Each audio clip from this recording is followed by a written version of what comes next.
خوشیوں میں ہو ہر حال میں للہ رب العالمین، صرف اور صرف اللہ ہی کے لیے میری عبادت کرنی ہے۔ بنی اسرائیل میں ایک عادت تھا، امام بخاری نے حدیث مبارکہ لائی، جس کا مفہوم ہے 500 سال تک اللہ کی عبادت کرتا رہا، مر گیا۔ حضرت جبریل علیہ السلام نے حضور سے فرمایا یا رسول اللہ،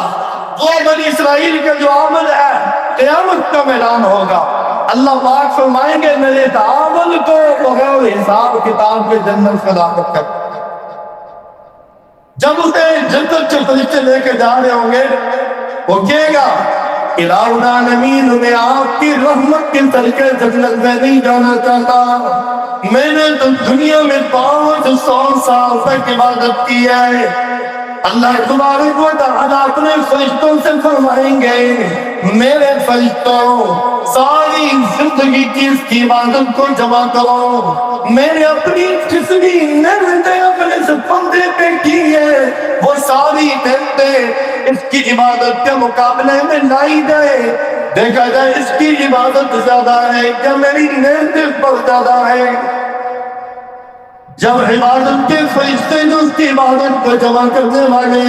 رب کی نعمتوں کو جمع کرنے والے فرشتے الگ الگ جماعتیں ہوں گی، جب حساب کتاب کیا جائے گا، جمع تصحیح کی جائے گی، عبادت والے فرشتے کہیں گے ربا اس کی 5 سال کی عبادت جو ہے آپ نے، جو نعمت والے فرشتے کہیں گے اللہ جو ایک آپ کی نعمت تو نے اس بندے کو ادا کی تھی، عطا کی تھی میرے رب، 500 سال کی عبادت ایک آنکھ کی جو نعمت ہے اس کا بدلہ بھی تو اس کا نہیں ہے، وہ تو 500 سال کی عبادت ایک آنکھ جیسی جو نعمت ہے اس کا بدلہ بھی ہو۔ تاغی قابلیت میرے بھائیوں، اگر کوئی دنیا میں قابل ہو یا دین میں قابل ہو، اللہ کی رحمت کے بغیر وہ جنت میں داخل نہیں ہو سکتا۔ اللہ کی محبوب صلی اللہ علیہ وسلم نے فرمایا انبیاء پر بھی اللہ کی رحمت ہوگی، رحمت کے نتیجے میں وہ بھی جنت میں داخل ہوں گے۔ آج دنیا کا انسان اگر یہ کہے یہ میری قابلیت، میں انجینئر بن گیا، ڈاکٹر بن گیا، سائنسدان بن گیا، میری قابلیت ہے، میں قابلیت کی بنیاد پہ مال کما رہا ہوں، منصب تک پہنچ چکا ہوں، ساری دنیا میں میری شوق کے ڈھنکے ہیں، یہ میری قابلیت ہے، یہ میرے رب کا فضل ہے،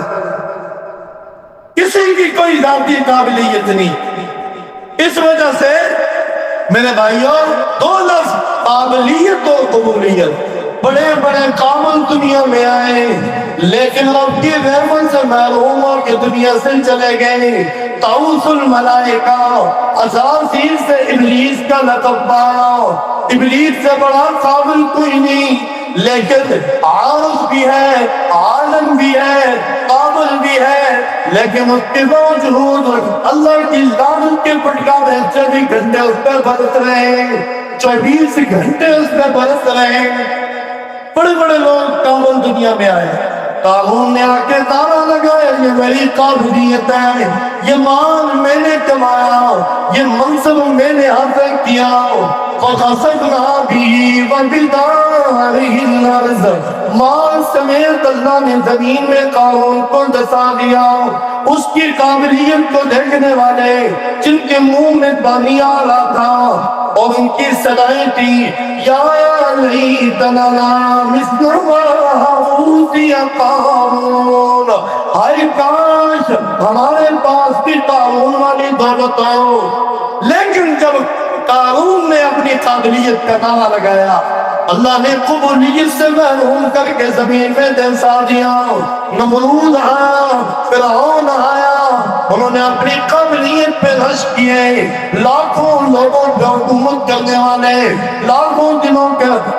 لوگوں کے دلوں پہ راج کرنے والے، دنیا کے قابل ترین انسان اور دنیا پہ حکومتیں کرنے والے آئے، لیکن اب میرے رب نے انہیں قبولیت سے محروم کر دیا۔ سیدنا ابراہیم علیہ السلام اللہ کے پسندیدہ بندے بیت اللہ کی تعمیر کر رہے، ساتھ ساتھ جب بھی رہے دعا بھی مانگ رہے کہ الہ العالمین ربنا تقبل منا، کریم اللہ ہمارے صبر کو قبول فرما۔ باپ اور بیٹا دونوں قبولیت کی دعا مانگے۔ پتہ چلا دنیا میں قابل بن جانا جس فیلڈ میں ہو، جس ادارے میں ہو، یہ کوئی بڑی سعادت کی علامت ہو نہیں ہے۔ بڑے بڑے قابل آئے لیکن قبولیت کا درجہ مل گیا۔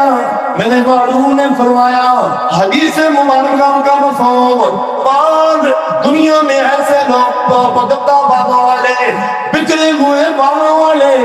گھر گھروں اللہ کے ہاتھ اٹھاتے ہیں، لیکن اب کے ان کا مقام مرتبہ اتنا اونچا ہے جو بات اپنی زبان سے نکالتے اللہ کی ہر بات کو پورا فرماتے ہیں، اللہ ان کی دعاؤں کو قبول فرماتے ہیں۔ دنیا والوں کی نگاہوں میں ان کی کوئی حقیقت نہیں، دنیا والے نے کچھ بھی نہیں سمجھتے،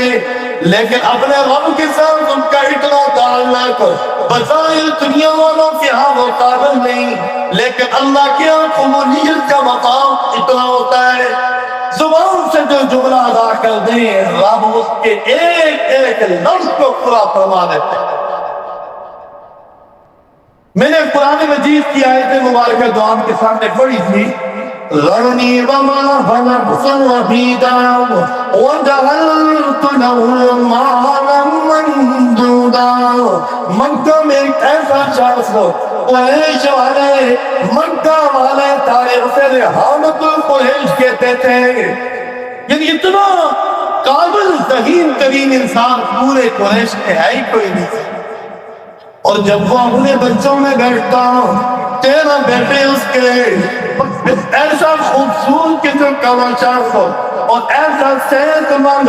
پتہ نہیں چلتا تھا بیٹا کون سا ہے باپ کون سا ہے، ایسا اور ایسا مالدار تھا۔ مکہ سے لے کے طائف تک جتنی بھی آبادیاں اس وقت وہاں تھی، ہر بستی میں اس کی تجارت، اس کے مال و دولت کے چلتے ہوا کرتے تھے۔ اس وقت کے حساب سے سالانہ جو اس کی آمدنی ہوتی 1 کروڑ دینار، 1 کروڑ دینار اس وقت کے حساب سے یہ بہت بڑی آمدنی تھی۔ آج تو دنیا بھری ہوئی ارب پتی لوگوں سے، لیکن اتنا بڑا سرمایہ دار تھا وہ کہنے لگا یہ تو میرا ذاتی فن ہے، تو خود قابل ہو اور میں نے کمایا ہے یہ۔ ذرنی ومن خلقت وحیدا، اللہ